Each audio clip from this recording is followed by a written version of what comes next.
අයිබෝන් වාසනාවන්ත සුබ දවසක් ප්‍රාර්ථනා කරන මුලින්ම ඔයාලා සියලුම දෙනාට ඉතින් ලාංකික ක්‍රිකට් ප්‍රේක්ෂකයන්ට සුබ පණිවිඩයක් අරගෙන තමයි අද අපි වීඩියෝ කරන්නේ. මීට කලින් මෙම තොරතුරු ගැන නිරන්තරයෙන් අපි වාර්තා කර තිබුණත් ඒ සම්බන්ධයෙන් පැහැදිලි තොරතුරු අප වෙත ලැබී තිබුණේ නැහැ. ඔයාලා වෙනුවෙන් එම වීඩියෝ සඳහා එම තොරතුරු ඇතුළත් කරන්න.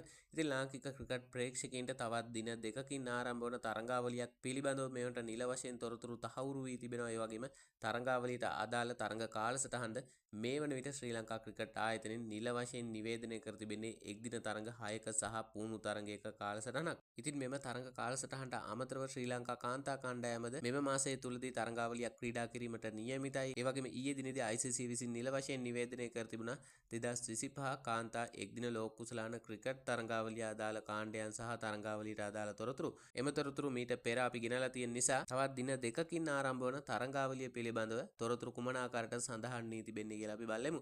මෙම තරඟාවලියේ පුහුණු තරඟයේ මෙම මාස 24 වෙනිදා පැවැත්වීමට නියමිතයි. ඒ වගේම තරඟාවලිය ආරම්භ කරමින් පැවැත්වෙන පළමු වන එක්දින තරඟය මෙම මාස 26 වෙනිදා, දෙවන එක්දින තරඟය 28 වෙනිදා, ඒ වගේම තරඟාවලියේ තෙවන එක්දින තරඟය මෙම මාස 30 වෙනිදා පැවැත්වීමට නියමිත වී තිබෙනවා. ඒ වගේම එක්දින තරඟාවලියේ හතරවන එක්දින තරඟය මැයි මාස 3 වෙනිදා, පස්වන එක්දින තරඟය මැයි මාස 5 වෙනිදා සහ තරඟාවලිය අවසන් කරමින් පැවැත්වෙන 6 වන එක්දින තරඟය මැයි මාස 8 වෙනිදා පැවැත්වෙන බවට තොරතුරු සඳහන් වී තිබෙන්නේ. ඉතින් මෙම තරඟාවලිය ක්‍රීඩා කිරීමේ අරමුණින් බංගලාදේශ 19න් 15 කණ්ඩායම ශ්‍රී ලංකාවට පැමිණී ඇති බවට මෙවට තොරතුරු වාර්තා වී තිබෙනවා. ඒ වගේම ශ්‍රී ලංකාවේ දේශීය පිටිය තුල දක්ෂතා අතර සිටින ක්‍රීඩකයන් රැසක්ම මේ වන විට 19න් 15 කණ්ඩායම තුල ක්‍රීඩා කිරීමට නියමිත බවට තොරතුරු වාර්තා වී තිබෙනවා. ඉතින් තරඟාවලියට අදාළ ශ්‍රී ලංකා සංචිතයද මේ වන විට ශ්‍රී ලංකා ක්‍රිකට් ආයතනය විසින් නිල වශයෙන් නිවේදනය කර තිබෙනවා. ඉදිරියේදී මෙම තරඟාවලියේ තවත් උණුසුම් තොරතුරක් සමගින් ඔයාලත් එක්ක එකතු වෙමින් බලාපොරොත්තු වෙන අදට සමුගන්නවා. ක්‍රීඩාශීලී සුබ දවසක්.